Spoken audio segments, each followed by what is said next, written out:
City parks are well known for its tributes to past wars and fallen heroes in those conflicts. Recently, Holland Peacemakers concluded a successful drive to erect a peace pole in a city park in Holland. Al Friend joins us today to talk about this effort and others of the group. Al, can you tell us, how did Holland Peacemakers get started? Well, Jeff, back in 1976, the nuclear arm race between the United States and Russia continued to escalate, and our founders, Joanne Brooks and Elsie Lamb, after training in Washington, D.C., called together the Holland area peacemakers to begin educating area citizens about the nuclear arm race. Since then, Holland Peacemakers has evolved into a group promoting peace and social justice in our own lives, our community, and the world. And what is the main purpose or vision of Holland? Our vision is a world of peace where all people live free from the threat of war, military actions, where nations, governments, and individuals use diplomacy, negotiations, and treaties to resolve their differences instead of military force. And our mission is to promote that peace and justice in the world using both education and nonviolence, direct action, to advocate for social justice for those who have no voice, to make nations and governments accountable for their actions militarily, socially, and economically. And how did you personally get involved in Holland? Well, it was before the war started in Iraq this last time in 2002. I've been retired from the military since 1986. I was a military retiree. I had 20 years in the military. I was in aviation. And I knew a lot of what was being said back in the fall and late summer of 2002 was incorrect. There was just a wealth of misinformation being put out there. And I said, this is not right. And I said, I needed to present it to the people on the street. And I knew the Holland Peacemakers were out there, so I went out there and got active with them at that time. Mm-hmm. Now, they've been involved in quite a number of activities, it seems, from what I've read on their website. What are some of those? Yes, they have. From the early beginning in their activities on the nuclear treaties and things like that, they also protested the American College down at Fort Benning, Georgia. Mm-hmm. They were active down there. In fact, I think Elsie got arrested down there for chaining herself to the fence or something like that. But, you know, that still goes on by a different name. It's still down there and needs to be quelled, but it hasn't been. And any war actions and social issues around the city, we've taken up the cause and presented to city council and things like that. And the American, for those of people who aren't familiar with American University, that's the college for... Yeah. Geez, what is training of CIA operatives. Yeah, it's their training South American operatives for the South American country. It's, what is it? Not the American University. I'm sorry, I don't have the correct name for you there. Yeah, but that's what it was known for. Yeah, it was American University at one time. Yeah, and then most recently you've gotten involved with this Holland Peace Pole. Can you tell me how that whole idea got started? Yeah, the Holland Peace Pole is probably known all over the world right now. I get emails from Asia, Europe, South America, through the World Peace Prayer Society, who actually started the Peace Pole operation, and through the World Peace Society over in Japan in 1955. That's where the Peace Pole actually started. We became involved in it. We had some peace poles around the city.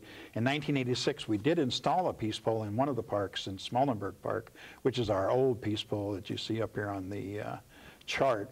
But over the years, it's been sort of vandalized and it got overgrown and wasn't really taken care of.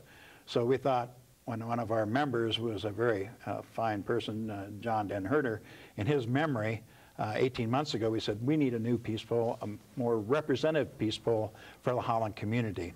So we went to the school and found out that there was probably good 15, 16 different languages that were being spoken in the families in the Holland community, and said, well, we need a good pole that'll show these and represent our community. So we came up with the larger pole and an installation in a more prominent place than we had.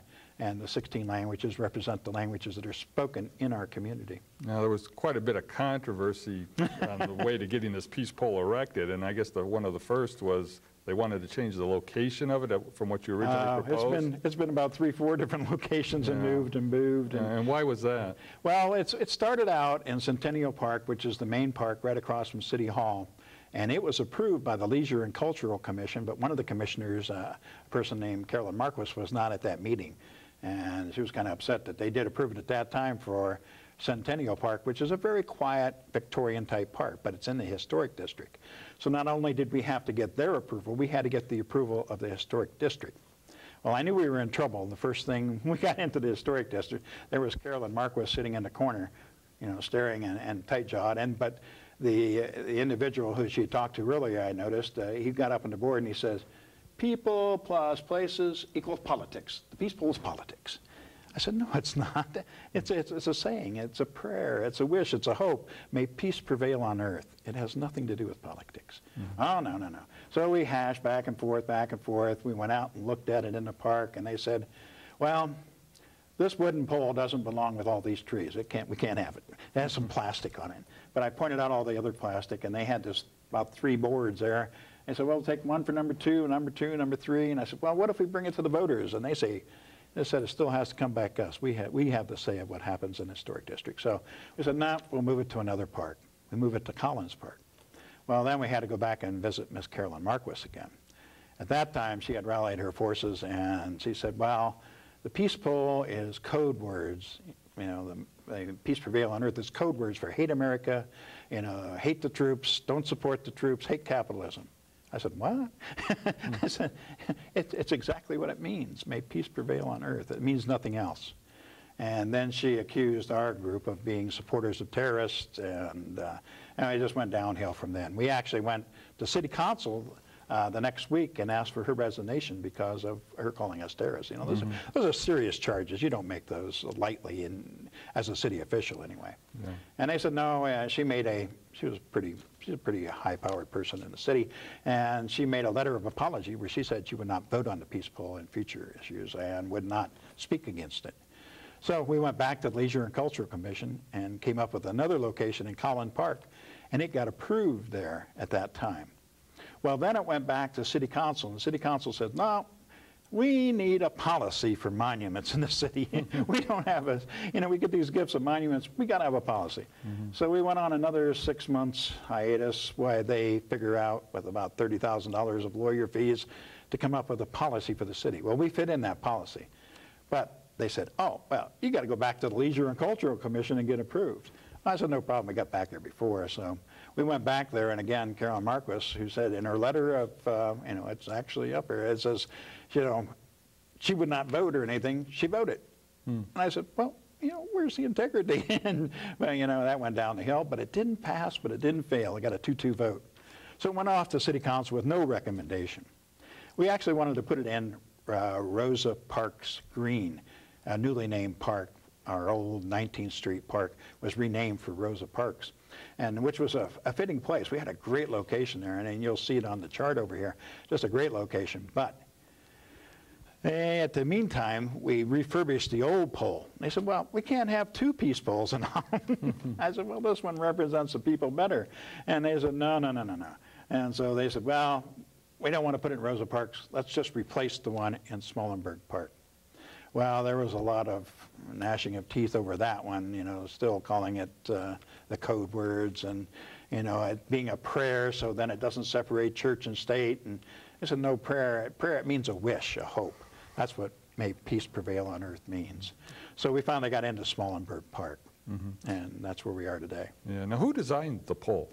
The pole actually comes out of northern Michigan, and the pole itself is just a western redwood cedar. It doesn't, we got one, the 20-year-old pole looks like it's brand new after I sanded it and just tossed a couple of volts of varnish on it and put some new signs on it. It looked brand new, and it looked great. So the pole is really coming out of Japan, and the pole started there at that location. But a pole can be just about made of anything as long as you put the presentation, "May peace prevail on earth" on it. I've seen them in metal and everything else. Yeah. And then the one that was specifically erected in the park, who put that one together? That was put by the USA peace pole makers up in Maple City in Michigan here. So there's companies that make these things. Yeah, they are the only ones in the United States that do make it. If you go to Peace Pole USA, that's where on the website, they'll come up and they'll show you. They got little small poles, and they got up to this size pole, which is it's the largest one. It's 8 foot and it's about 10.5 inches across, weighs 130 pounds, and has 16 languages. Yeah. And how did you fund the? We raised our own money. It paid initially for the pole, but we're doing promoting now and getting donations. And strangely enough, the International Relations Commission of City of Holland gave us $250 last week after the presentation on a peace pole. Oh, really? So we got the city to come up with the money. And now, are there other monuments in these parks? I mean, like you see a lot of parks in town locally that have like helicopters and tanks and things like that. Are there those type of monuments there? Yes, there is. Especially in the first park we were in, Centennial Park, that's where all the war memorials were. And one of my arguments were, you know, as a military man, I fought for peace. I served for peace. Those people over there on that monument died for peace. You know, that's what it's all about, is peace. Mm-hmm. And what do you think was the turning point in getting public support for this thing? I think it was the way we got more publicity than what they thought. When it came out that Holland, Michigan, a little town called Holland, Michigan, was on NPR saying, peace pole turned down in Holland, Michigan. You know, the city council perks up their ears when you're on the national news. Mm-hmm. Actually, when it was accepted, we were on the AP wire. We were on the AP wire when it got voted down, too. Mm-hmm. But we were on NPR, AP wire. We were on USA Today in the regional section. Holland, Michigan passes peace pole. Mm-hmm. And we were in all the TVs in the Detroit area. Chicago area picked us up on TV and radio. South Bend had us on TV and radio that the Holland Peace Pole passed.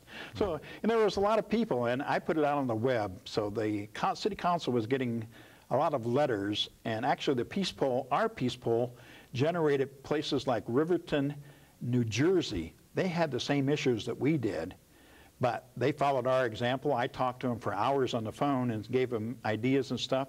They passed a peace pole. They were just going to put it on a private plot because they're all a historic district. Mm-hmm. They ended up putting it in a park with public approval, being on the city website and asking for donations there. Mm-hmm. So, you know, they went a long ways, and it's traveled. And I get letters from the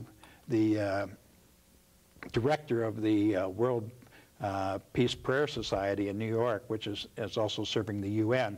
And they've been following us closely, and they send me letters when we win one, and when we lose one, they send us a pep talk. Yeah.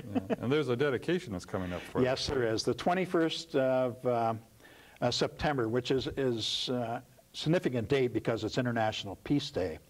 And we got also, with our $250 from the International Relations Commission, we passed and gave them a proclamation to claim the 21st of September as International Peace Day in Holland, Michigan, and they passed that on with approval, too. Yeah. Well, congratulations on the success of your project, and I want to thank you for coming on the show today. Nice to be here, Jeff. Thanks for asking me.